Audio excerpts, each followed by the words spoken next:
दिल्ली सरकार के कैबिनेट मंत्री राजेंद्र गौतम ने केंद्र की भाजपा सरकार पर हमला बोलते हुए कहा कि भाजपा द्वारा कुछ साल पहले गुजरात मॉडल नाम का एक शब्द बेचा गया। देश के बड़े बड़े मीडिया हाउस और इंडस्ट्रियल्स खरीदकर एक ऐसा माहौल पैदा कर दिया जिससे भाजपा की सरकार केंद्र में आई, जिसके बाद इन्होंने बड़े बड़े वादे किए। इसके बाद प्रधानमंत्री और यूपी के मुख्यमंत्री योगी चंद जाति के होकर रह गए। केजरीवाल के मंत्री ने योगी सरकार को घेरते हुए कहा कि यहाँ पर कोई सुरक्षित नहीं है और तो और यहाँ तो ब्राह्मण तक सुरक्षित नहीं। यहाँ पर जंगल राज चल रहा है, यहाँ पर जाति पूछ पूछ कर हत्याएं हो रही हैं। कल 25 दिसंबर को किसानों के खाते में पहुँचने वाले 18,000 करोड़ रुपए पर पूछे गए सवाल पर बोले कि मैं सिर्फ एक बात कहना चाहता हूँ कि प्रधानमंत्री जी किसानों को खरीदने की कोशिश न करें, समस्याओं को दूर करें। ये जो भाजपा की सरकार है ये दमनकारी सरकार है जिसने अंग्रेजों को भी पीछे छोड़ दिया है। उस समय अंग्रेज दमन करते थे लेकिन इस समय अपने लोग दमन कर रहे हैं। अगर भारत के स्वतंत्रता संग्राम सेनानियों को ये पता होता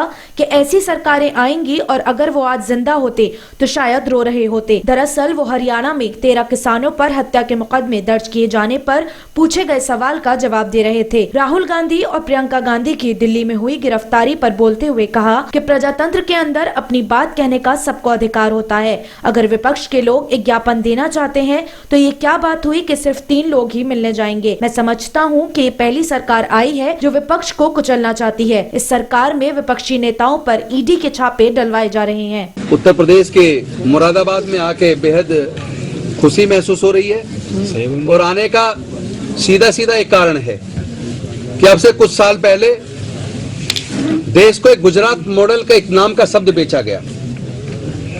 देश के तमाम बड़े मीडिया हाउस को बड़े बड़े इंडस्ट्रियलिस्ट ने खरीद के गुजरात मॉडल शब्द को बेच के और वो एक ऐसा माहौल में बड़े बड़े वायदे किए। वो सरकार जिसने चुनाव से पहले 2014 के चुनाव से पहले उन्होंने कहा देश के अच्छे दिन आने वाले हैं, सबके अकाउंट में 15-15 लाख रुपए आएंगे, काला धन वापस आएगा। वो सरकार जिसने कहा 2 करोड़ रोजगार की मुझे रेलवे से सबसे ज्यादा प्यार है और रेलवे कभी बिकेगी नहीं, ये सब गप है, झूठ है। ये वीडियो आपने देखे होंगे प्रधानमंत्री जी के।